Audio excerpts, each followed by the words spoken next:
Hello friends, मैं हूं आपका दोस्त नरेंद्र माहेश्वरी। आज का जो टॉपिक है बहुत ही इंपॉर्टेंट होने वाला है। लाजमी आपने जो है वीडियो को एंड तक देखना है। आज मैं डिस्कस करने वाला हूं कि अगर एक इंपोर्टर ऑर्डर करके अपना कंसाइनमेंट पोर्ट एरिया से क्लियर नहीं करता तो फिर एक्सपोर्टर के लिए क्या कॉम्प्लिकेशंस हो सकते हैं, और अगर वो जो है वो नहीं क्लेम करता इंपोर्टर तो ये किसकी रिस्पॉन्सिबिलिटी है कि जो इसके अगेंस्ट जो कॉम्प्लिकेशंस क्रिएट हो रही हैं वो उसका ज़िम्मेदार कौन है। कौन जो है ये तमाम चीज़ें बेयर करेगा, प्रॉब्लम्स बेयर करेगा। अगर कोई लीगल एक्शन होता है तो वो किसके अगेंस्ट होगा। तमाम चीज़ें आज हम इस वीडियो के अंदर डिस्कस करने वाले हैं। डिटेल के साथ आपको समझाने की कोशिश करेंगे कि क्या होगा अगर एक इंपोर्टर अपने जो ऑर्डर किए हुए कंसाइनमेंट को क्लेम नहीं करता। तो देखिए दोस्तों, जब भी कोई डील हम कर रहे होते हैं किसी भी बायर के साथ एज एक्सपोर्टर, तो बहुत सारी चीज़ें हम लोग देख रहे होते हैं और उस जो है बायर का कि वो कितने अरसे से काम कर रहा है, तमाम चीज़ें उनसे पूछ लेते हैं कि भैया अपनी प्रोफाइल शेयर करें, एड्रेस वेरीफाई होता है, बहुत सारी चीज़ें देखी जाती हैं कि वो कितने अरसे से काम कर रहे हैं। तमाम चीज़ें वेरीफाई करके देख कर जो है फिर काम कर रहे होते हैं, क्योंकि इसके अंदर कॉम्प्लिकेशंस बहुत ज़्यादा हैं। मैं आगे आपको बताता हूँ किस तरह की कॉम्प्लिकेशंस हैं, क्योंकि जो इम्पोर्ट एंड एक्सपोर्ट होता है वो इंटरनेशनल, आपको पता है कि बाय एंड सेलिंग जो होती है वो इंटरनेशनल होती है। अगर इसका हम कंपैरिजन करते हैं लोकल बाइंग एंड सेलिंग से, तो वो बिल्कुल डिफरेंट है। अगर आप जो है वो कोई चीज़ लोकल या किसी भी दुकानदार पे के लिए लेने जा रहे हो, आप उसके पास जाओगे, उस चीज़ का रेट पूछोगे, पैसे दोगे और वो चीज़ उठा के आ जाओगे। ऐसे तो नहीं होता ना कि आप जैसे ही चीज़ लेने के लिए जाते हो किसी दुकान वाले के पास, लोकल दुकान वाले के पास, आप चीज़ मांगते हो, वो आपसे पूछता है कि भाई इससे पहले कभी आपने ये चीज़ ली है? हाँ, आपका क्या आप कहाँ रहते हो, आपकी एड्रेस कहाँ पर है, तमाम चीज़ अगर आपको पूछने लगे तो फिर आप क्या करोगे? आप तो चप्पल उठा के बोलोगे अबे साले क्यों पूछ रहा है चीज़ें। तो लोकल और इंटरनेशनल के अंदर ये डिफरेंस होता है, क्योंकि लोकल में कोई लाइबिलिटी नहीं होती, आपने पैसे देने, चीज़ उठानी और निकल लेना है। लेकिन इंपोर्ट एक्सपोर्ट के अंदर ऐसा नहीं है। अगर आपका बायर जो है उसने कंटेनर क्लेम नहीं किया तो बेचने वाला जो है वो फंसा, उसके लिए प्रॉब्लम्स क्रिएट हो गई। अब इसकी रिस्पॉन्सिबिलिटीज किस किस की हो जाएगी। अगर बेचने वाला फंसता है तो उसके साथ साथ कौन फंसेगा। देखिए, अगर कोई भी बायर अगर कंटेनर क्लेम नहीं करता तो उसमें दो चीज़ें जो है वो आ जाती हैं, दो जने जो है वो फंस जाते हैं बहुत बुरी तरीके से। फ्रेट फॉरवर्डर जिसने बुकिंग ली थी शिपिंग कंपनी से, और दूसरा जो है बेचने वाला यानी एक्सपोर्टर, वो फंस जाएगा बुरी तरीके से। अगर इंपोर्टर ने कंसाइनमेंट जो है वो क्लियर नहीं किया, कंटेनर क्लियर नहीं किया, शिपिंग कंपनी जो है आपके गले आ जाएगी। क्यों गले आ जाएगी? क्योंकि उसका कंटेनर फंस गया।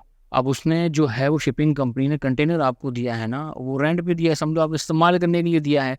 आपने अपना सामान उसमें डाला और अपने बायर को बेच दिया। वहाँ सामान वहाँ पहुँच गया है और 30 दिन से वहाँ पड़ा हुआ है और आपका बायर वहाँ आ ही नहीं रहा क्लेम करने के लिए। और इसकी क्या रीज़न हो सकती है, ये पिछली वीडियो के अंदर हमने डिस्कस किया था, जिसमें अबेंडेंट गुड्स के बारे में बात की थी मैंने कि अबेंडेंट गुड्स क्या होता है और किस वजह से जो है वो इम्पोर्टर्स कंसाइनमेंट क्लियर नहीं करते। तो वो वीडियो अगर आपने नहीं देखा तो ऊपर आई बटन पे भी और नीचे डिस्क्रिप्शन में भी उसका लिंक में डाल दूंगा, वो भी आपने ज़रूर देखना है ताकि रीजंस आप जो है वो समझ सको। तो वो अगर नहीं उठाने के लिए आता तो फिर प्रॉब्लम्स क्रिएट हो जाती है। आपने जो शिपिंग कंपनी है उसका जो कंटेनर है वो फंसा दिया, और पता ही ये जो इन्वेंट्री जो कंटेनर है बड़े जो है ना कीमती होते हैं, वो सर्कुलेट हो रहे होते हैं, वो खाली होता है फिर दूसरे में यूज़ होता है भर के, वो कंटेनर यहाँ आता है तो वो कंटेनर घूम रहा होता है सर्कल में। अब आपने उसकी इन्वेंट्री फंसा के रख दी कहीं पर, अब वो लेने नहीं आ रहा, वहाँ फंसा हुआ है और वहाँ पड़ा हुआ डिटेंशन डैमेज वहाँ लग रहा है, वो नहीं आ रहा। अब जो उसके अंदर सामान है, अगर वो सामान जो है वो कीमती है, महंगा सामान है, तो फिर तो वो जब्त कर लेते हैं, उसको जब्त करके उस सामान को ऑक्शन करते हैं और फिर अपने पैसे वसूल करते हैं। लेकिन अगर वो सामान पेरिशेबल हुआ या कोई डेंजरस गुड्स हुआ तो फिर वो उसको नहीं बेच सकते, वो फिर उसको डिस्ट्रॉय करते हैं, डिस्कार्ड करते हैं। तो जो डिस्ट्रॉय करने के चार्जेस भी हैं वो भी जो है एक्सपोर्टर से लेंगे, और भी जो चार्जेस हैं डिटेंशन डैमेज हैं वो भी एक्सपोर्टर से लेंगे। अगर ये कोई कीमती जो है वो सामान है तो वो जब्त कर लेंगे, उसको ऑक्शन करेंगे। ऑक्शन करने के बाद जो भी इनके चार्जेस है वो कवर करेंगे। अगर वो उससे कवर हो गए ठीक है, नहीं कवर हुए तो फिर वो बाकी का जो रिमेनिंग बैलेंस है वो बेचने वाला जो एक्सपोर्टर है उससे वसूल करेंगे वो। अगर एक्सपोर्टर इसको नहीं देता तो फिर फ्रेट फॉरवर्डर जो है वो फंसेगा। फ्रेट फॉरवर्डर और एक्सपोर्टर ये दोनों चीज़ें जो है वो सब फंसे हुए होते हैं अगर वो क्लेम नहीं करता तो। इसके अलावा देखें, इसके अलावा क्या होता है, अगर एक्सपोर्टर जो है वो पे नहीं करता, जो भी शिपिंग कंपनी के जो चार्जेस हैं, जो भी डिटेंशन है, पे नहीं करता, तो वो फिर फंसा देंगे फ्रेट फॉरवर्डर को। फ्रेट फॉरवर्डर नहीं पे करता तो फिर प्रॉब्लम हो जाती है। और जो एक्सपोर्टर है, अगर उसने वो चार्जेस पे नहीं किए तो वो लाइफ टाइम उस शिपिंग कंपनी से बैन हो जाएगा, वो कभी भी उसके साथ काम नहीं कर सकते। वो शिपिंग कंपनी उस एक्सपोर्टर को ब्लैक लिस्ट कर देगी। फिर वो एक्सपोर्टर कभी भी उस शिपिंग कंपनी के साथ काम नहीं कर सकता।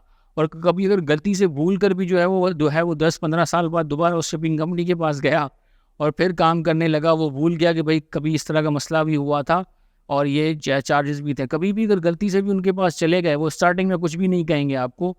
कभी कभी जो है वो स्टार्टिंग में बुकिंग नहीं लेते और कभी कभी जो है वो बुकिंग ले लेते हैं फंसाने के लिए आपको। वो आपसे बुकिंग ले लेंगे और फिर जब जब आपकी BL लेने की या DO लेने की जो है वो नौबत आएगी, तो वो पुराना बिल भी आपके मुंह पे ये मारेंगे, ये लो, ये भी पे करो तभी मिलेगा, अदरवाइज़ नहीं मिलेगा, तब आप फंस जाओगे। तो वो कभी भी माफ़ नहीं करते शिपिंग कंपनी वाले, ये आप याद रखिएगा।